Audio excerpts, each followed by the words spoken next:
ये संभव नहीं है कि जीवन की हर स्थिति में आप नैतिक रूप से ठीक ही होंगे। कभी-कभी कंडीशंस ऐसी होती हैं कि आप नैतिक रूप से एकदम मतलब बेबाक हो नहीं सकते। जैसे कल वाली सिचुएशन, उधर माँ, उधर प्रेमिका, या इधर बाप, उधर प्रेमी, मिट्टी का तेल डाल के खड़े हुए हैं, माचिस हाथ में जला के ऐसे खड़े हुए हैं। और ऐसे में चुनना एक को ही है, गोल-मटोल बात करनी नहीं है। अब ऐसे में ये संभव नहीं है कि आप ऐसा रास्ता निकालें कि जो एकदम ठीक रास्ता है। कुछ ना कुछ नुकसान तो होके रहेगा। और जब-जब जीवन में ऐसा मामला फँसे, तब-तब सही निर्णय कैसे होगा? भाई साहब जो पूछे सही निर्णय कैसे करना है? यहाँ गौर करो इस बार। सही निर्णय कैसे होगा? वो इस हायरार्की से होता है। आपके मन में स्पष्ट होना चाहिए कि अगर 2 मूल्यों में टकराहट हो गई तो इनमें से कौन-सा ऊँचे स्तर का है, कौन-सा नीचे स्तर का है। और किसी भी ऐसे क्लैश में ऊपर के स्तर के मूल्य को चुनेंगे, नीचे के स्तर के मूल्य को छोड़ देंगे। जब तक क्लैश नहीं है, दोनों को लेके चलेंगे। लेकिन अगर कभी टकराहट हो ही जाए, तो उस टकराहट की अवस्था में आप कौन से मूल्य के लिए कौन से मूल्य को लात मार सकते हैं, वहां प्रश्न यही होगा। मसलन एक मूल्य है पंक्चुअलिटी और एक है ईमानदारी। दोनों अच्छे हैं। मैं टाइम पर पहुंचता हूं, ईमानदारी से काम करता हूं।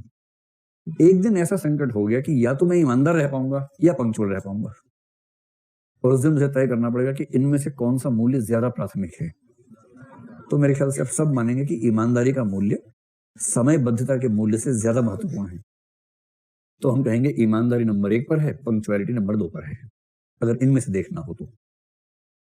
फिर अगर किस दिन संकट हो जाए कि एक तरफ आपकी ईमानदारी है और एक तरफ विश्व शांति या देश की शांति या सुरक्षा है, मुझे विश्व की शांति या देश की शांति या समाज की शांति को बनाए रखने के लिए बेईमान होना पड़ेगा।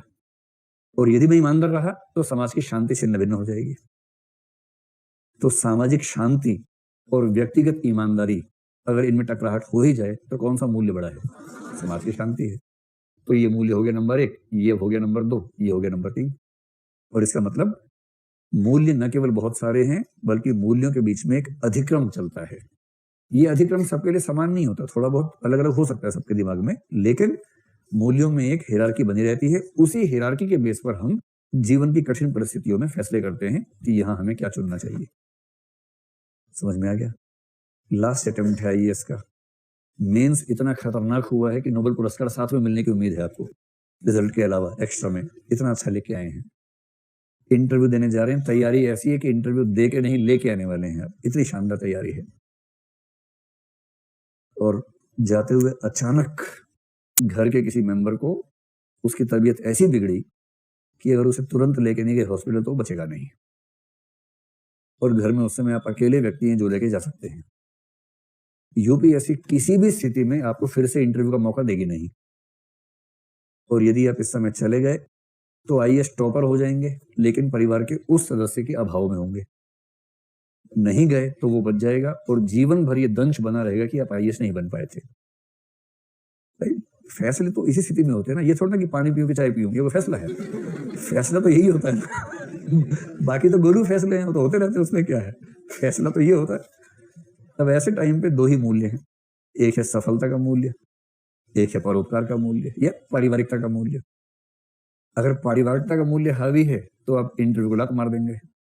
अगर सफलता का मूल्य हावी है तो आप काउंट करेंगे इसकी उम्र तो वैसे भी 65 साल हो ही गई है, बहुत हुआ 5 साल और, छोड़ो चलते हैं।